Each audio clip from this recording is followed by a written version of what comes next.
o jornalismo feminino se apresenta como um amigo das mulheres. Prestação de serviço, dicas de comportamento, beleza e casa são temas que ganharam espaço nas revistas, televisão e até nos jornais. Outra corrente nas redações atende pelo nome de hard news, uma expressão inglesa que define as coberturas mais complexas e densas. Mas será que política e economia são mesmo mais importantes para a sociedade do que o jornalismo feito para mulheres? É para falar sobre isso que o Imprensa em Debate de hoje recebe os jornalistas Pedro Dias, chefe de redação do site Poxa.info, e Moacir Assunção, que foi repórter de política do jornal O Estado de São Paulo. Mas antes da gente começar essa conversa, a gente vai saber o que os nossos telespectadores acham sobre o tema do Imprensa em Debate de hoje. A repórter Amanda Gomes foi para a rua e traz informações para você. Dá uma olhada. Basta entrar numa banca de jornal e elas saltam aos olhos. Não é para menos. O Brasil hoje conta com mais de 45 revistas voltadas para elas. Prestação de serviço, beleza, moda e culinária estão entre os temas mais comuns nas publicações femininas. Um mercado que vem crescendo tanto no país que até os jornais diários resolveram criar cadernos especiais para a mulherada. Engana-se quem pensa que somente de roupas e maquiagens vivem essas revistas. A mulher moderna, de negócios, preocupada com a economia doméstica e problemas que vão muito além do fogão, tem o seu espaço. Dos anos 50, 60 para cá, que foram quando começaram a surgir as primeiras revistas no Brasil, o público se transformou muito, né? A mulher não é mais aquela mulher dependente que vivia para o marido, para os filhos, dona de casa. Ela foi ganhando cada vez mais independência, se transformando numa pessoa cada vez mais autossuficiente. No entanto, as opiniões sobre esse tipo de jornalismo são muito diferentes. E para muita gente, sua importância ainda é bem questionável. Não, porque as revistas femininas têm pouco conteúdo. É mais um conteúdo voltado para a beleza e não te dá um conteúdo do que está acontecendo. Às vezes fofoca das novelas, né? Mas também só leio aquela manchete e pronto. Às vezes que eu não tenho tempo, eu gosto de ver algumas de moda assim, tipo, que tem... É moda, é mais moda, né? A Marie Claire, a Cláudia, essa revista assim, mas aquela Caras, gosto de ver as pessoas. As revistas femininas é mais na nossa linguagem mesmo, né? Popular, digamos assim. Já é uma linguagem mais tradicional. Questionamentos à parte, as revistas femininas crescem cada vez mais. É o que indica o Instituto Verificador de Circulação. Uma pesquisa feita de julho de 2010 a julho de 2011 aponta que as revistas populares que custam menos de R$ 5,00 são as responsáveis pelo crescimento das vendas no Brasil. Nesse período, a circulação de exemplares voltados para o público feminino foi de quase 14 milhões. Pedro, a gente viu agora no VT a proporção de vendas que as revistas femininas alcançaram aqui no Brasil. A minha pergunta para você é, isso justifica a importância delas? Quer dizer, o fato da revista vender tanto assim mostra o quanto ela é importante para um grupo de pessoas? Sim, toda publicação deve ter sua importância medida na relevância que ela tem para o seu público específico. No caso das publicações das revistas de jornalismo feminino, é um público bem específico. É para mulheres de várias idades. E se esse público está fazendo valer manter a publicação na banca, várias delas pelo Brasil inteiro, então ela é importante para esse público. Moacir, agora para você eu queria saber qual a definição, como eu posso definir o hard news? Bem, o hard news é o jornalismo que, de fato, influencia na vida da pessoa, de fato tem uma relevância, né? Quer dizer, pegando um aspecto, uma coisa tratada recentemente, que interesse teria a divulgação das fotos de uma atriz nua, a não ser para ela própria, o seu ciclo mais próximo, assim. Então, o hard news, ele trata das coisas que realmente têm potencial para mudar a vida das pessoas, e, na verdade, muda a vida das sociedades, né? Então, tem uma importância que não pode ser contestada, né? E é uma coisa fundamental em todas as sociedades humanas, né? Tá certo. Pedro, aí eu te pergunto uma coisa, existe mesmo preconceito contra o jornalismo feminino nas redações? Olha, pode existir um certo preconceito, pode ter um ou outro jornalista que diz que não quer se rebaixar, ou expressões do tipo que não quer fazer tal trabalho, que se considera um intelectual. Mas, na prática, todos nós, jornalistas, somos trabalhadores e vamos fazer o trabalho que formos pagos para fazer. Então, o jornalista, ele quer emprego. Lógico, se ele puder fazer aquilo que ele mais gosta, seguir o caminho favorito, a área favorita de pesquisa dele, ótimo. Se não, tendo um emprego, pode ser na área de jornalismo feminino, econômico, infantil, o que for. Entendi. Eu vi o Moacir ali concordando, aí, Moacir, eu te rebato a pergunta. Você acha que esse preconceito que existe, que talvez exista, é justificável? Quer dizer, o jornalismo feminino dá margem a esse tipo de preconceito ou você acha que não há justificativa? Bem, eu construí minha carreira inteira no chamado jornalismo hard news. Claro que todo jornalismo é jornalismo e deve ser respeitado, né? Não interessa onde a pessoa atua, o que importa é que ela desenvolva o melhor trabalho possível, né? Agora, pensando em termos de influência na sociedade, é porque é isso que eu acho que a minha carreira foi construída nesse sentido, no hard news. Poderia, eventualmente, trabalhar em alguma outra mídia mais popular e com essa característica, né? Mas assim, pessoalmente, eu me sentiria muito mal, né? Eu não poderia trabalhar se não tivesse outra saída, né? Como diz um amigo meu, que ele brinca dizendo assim, não tem escapação nem escapamento, né? Então, mas realmente pessoalmente seria muito difícil atuar num jornalismo desse tipo, né? Embora eu reconheça a sua importância, né? E ela é verificável. Os próprios jornais, todos que eu trabalhei, também têm um espaço dedicado às mulheres. E é um espaço que geralmente eu não lia, não me dava o trabalho de ler. Mas né? por quê?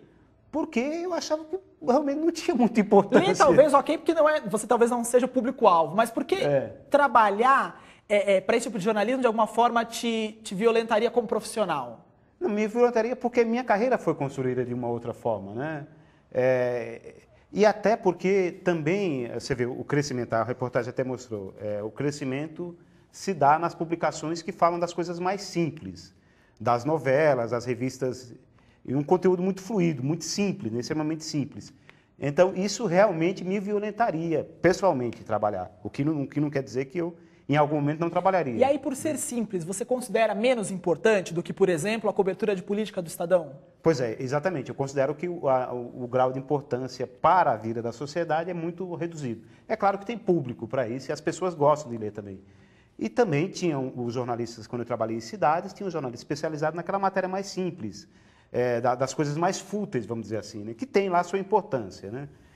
Não é tirando a importância, e claro, o profissional que trabalha com isso é um profissional jornalista, como outro qualquer, e deve ser respeitado como tal, porque é claro que entram questões éticas no trabalho dele e tem que ser respondidas de forma ética, né? Então, sem nenhum problema. Agora, eu teria dificuldades, né? Porque a minha carreira foi construída sempre de uma outra forma. Mas aí, e aí eu vou perguntar para o Pedro agora. Pedro, o jornalismo feminino é mais fútil? A gente pode falar isso? Depende do ponto de vista do leitor, do telespectador, do público desse jornalismo. Pro público que compra a Cláudia, a Marie Claire, a minha novela, qualquer uma delas, aquilo lá pode não ser imprescindível para a vida dela, mas é algo que ela considera importante a ponto de gastar um certo dinheiro, mesmo que seja pouco. É aquilo que a gente falou da revista ser uma amiga que de repente aquela pessoa não tem naquele momento? Mais ou menos por aí. É uma parte do entretenimento. E entretenimento é um ponto que as pessoas consideram muito importantes para as suas vidas. Não é só de política e economia que vive um ser humano. O ser humano está sempre preocupado com o próprio prazer. E esse prazer vem pela mídia como entretenimento. E aí cada um vai escolher a sua área. E a mulher pode escolher querer saber de novela, querer conhecer dietas, dicas de moda, o que for importante para ela se sentir melhor, sentir prazer na leitura. Mas e para o jornalismo? Historicamente, na história do jornalismo, se a gente for pegar, qual é a importância do jornalismo feminino? Ela existe ou não? Historicamente falando, o jornalismo feminino começa a entrar em pauta nas grandes publicações, nas editoras, nos jornais, a partir do momento em que o público feminino começa a crescer o poder de compra, começa a crescer a participação da mulher na sociedade, não só como dona de casa, como mãe, mas também como executiva, como trabalhadora, como cabeça pensante. E então a opinião desse público vai ser levada em conta. Então a editora, o jornal, a TV, etc., vai querer agradar esse público, vai querer também se tornar próxima desse público.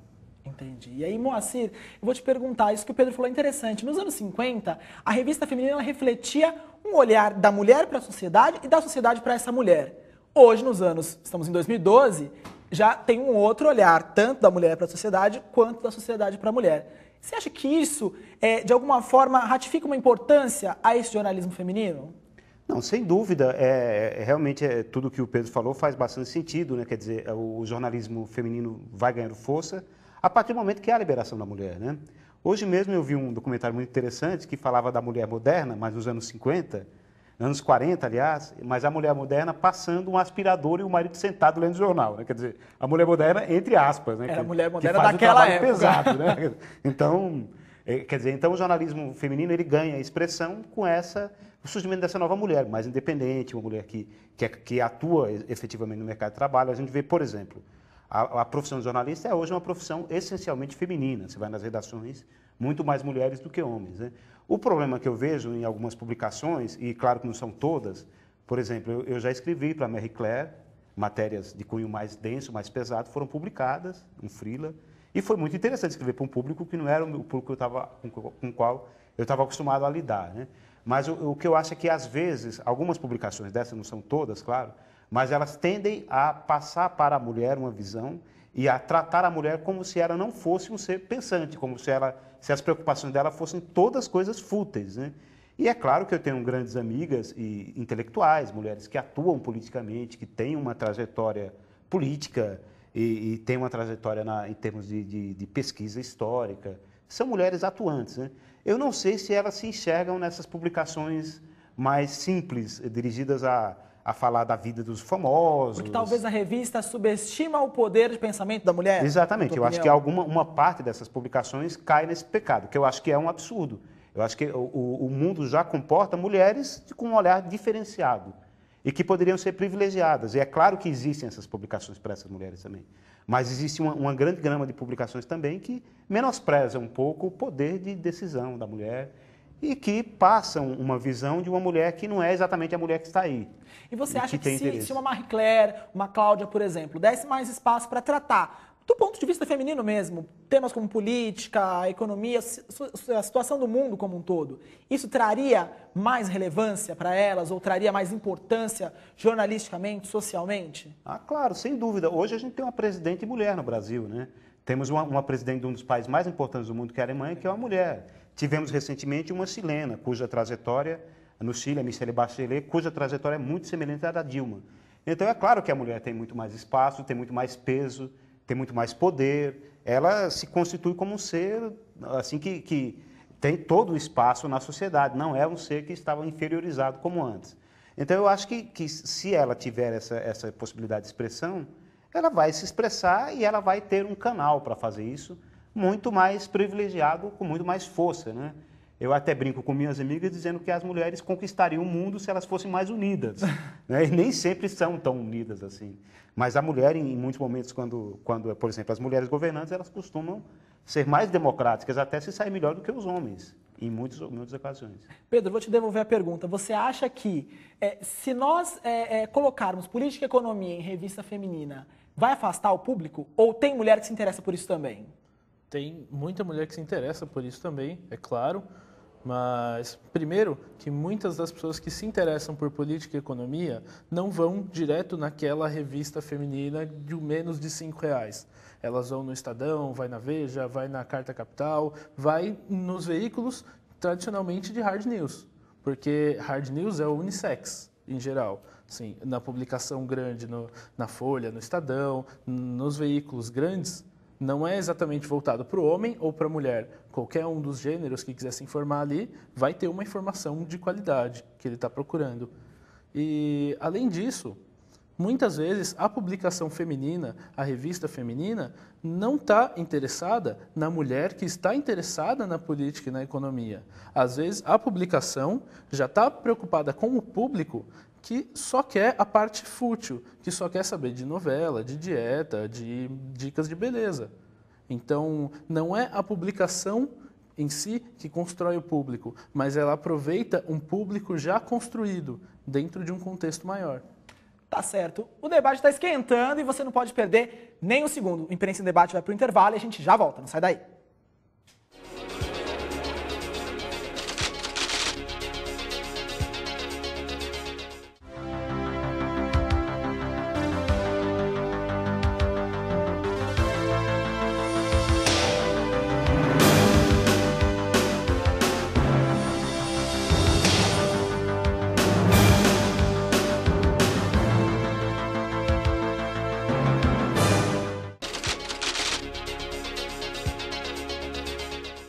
O Imprensa em Debate está de volta e o tema de hoje é jornalismo feminino contra a hard news. Para falar sobre isso, a gente está recebendo aqui os jornalistas Pedro Dias e Moacir Assunção.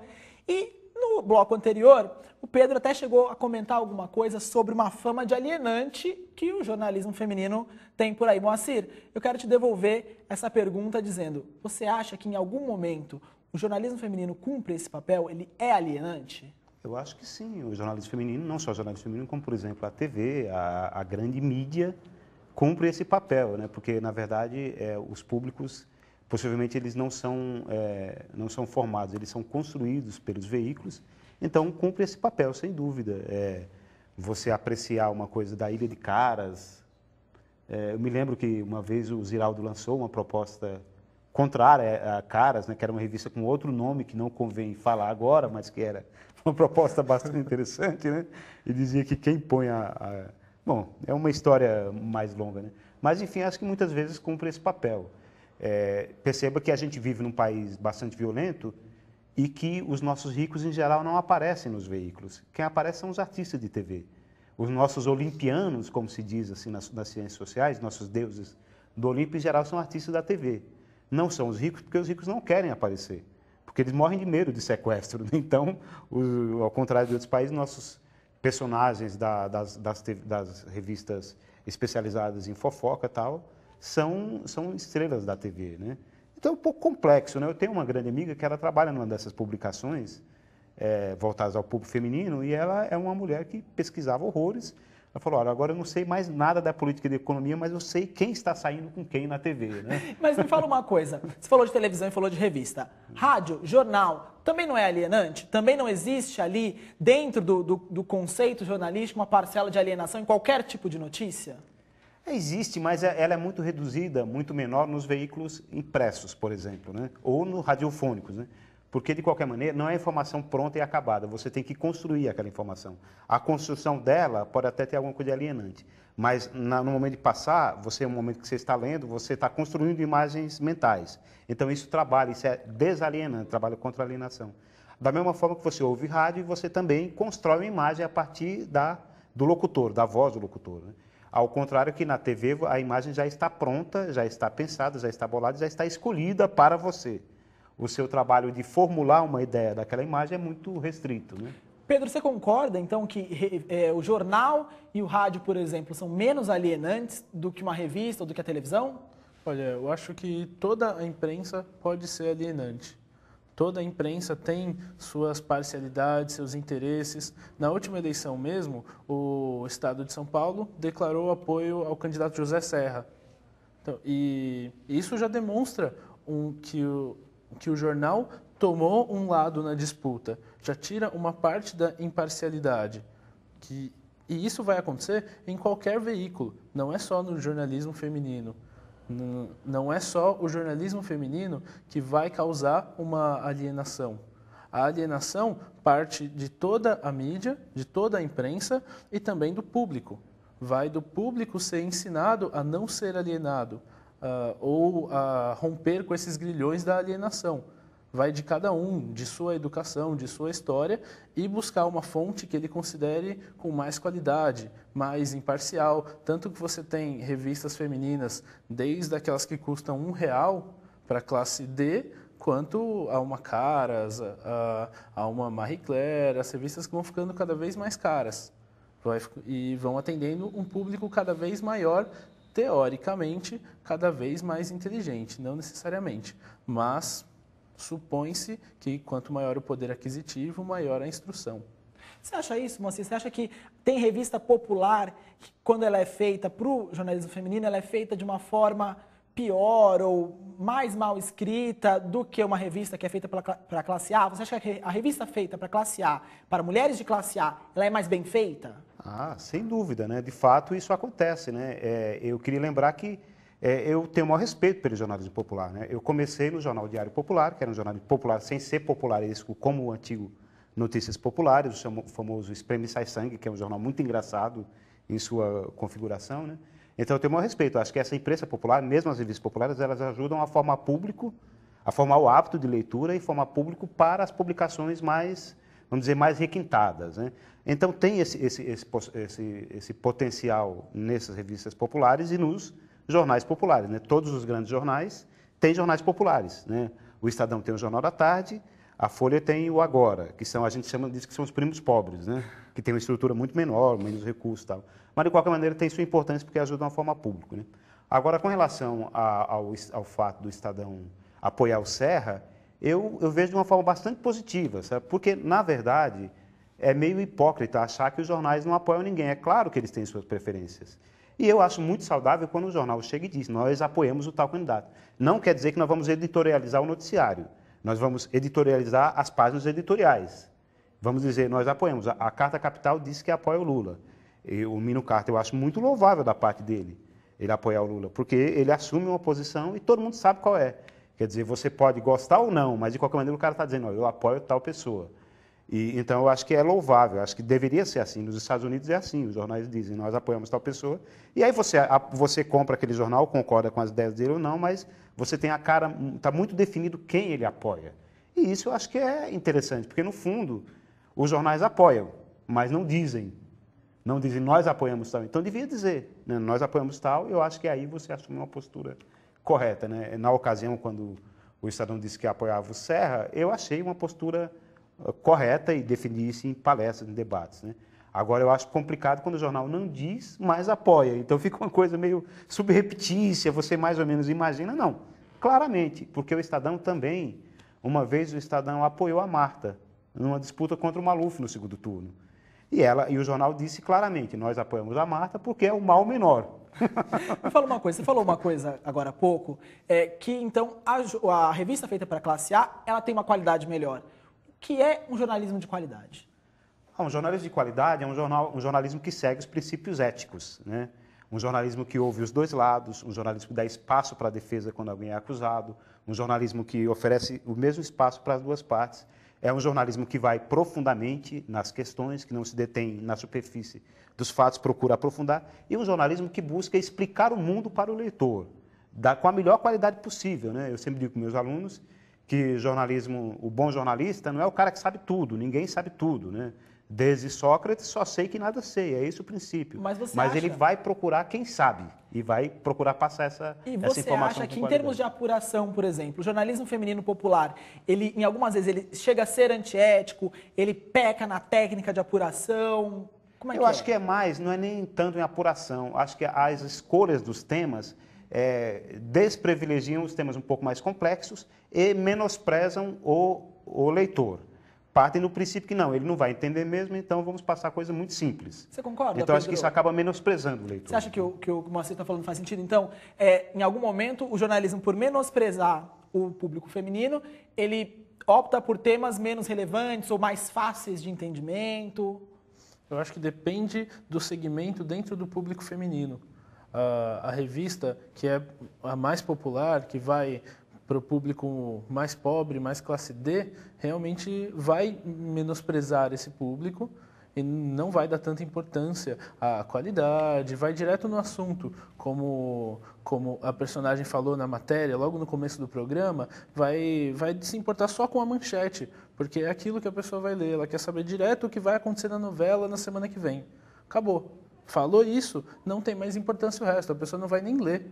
Então, a publicação não dá muita importância para isso, mas aí vai variar conforme o segmento dentro do público. Porque os jornais impressos diários estão ganhando cada vez mais cadernos voltados para as mulheres. Então, quer dizer, há uma importância, esse público tem uma importância aí para o mercado de jornal, concorda? Com certeza.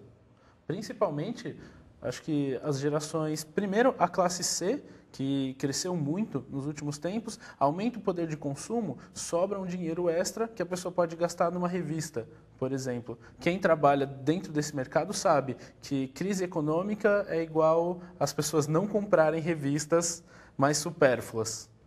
Então, cresce o poder de consumo, cresce o consumo de revistas. E, além disso, o público feminino mais jovem está se acostumando mais a ler desde cedo. Moacir, o jornalismo hoje ainda é muito conservador e, por isso, talvez, rejeita um pouquinho tudo que é feito para o público feminino? Bem, eu não sei se rejeita, né? Como você falou, e está correto mesmo, os jornais têm dedicado um espaço cada vez maior a esse público, né?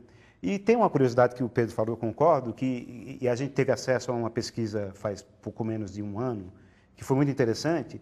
O Estadão considerava que seu público era classe A e B, basicamente. O público do Estadão é muito parecido com o público da Folha, que é muito parecido com o público do Globo. São mais ou menos, às vezes a pessoa lê os dois jornais. Então.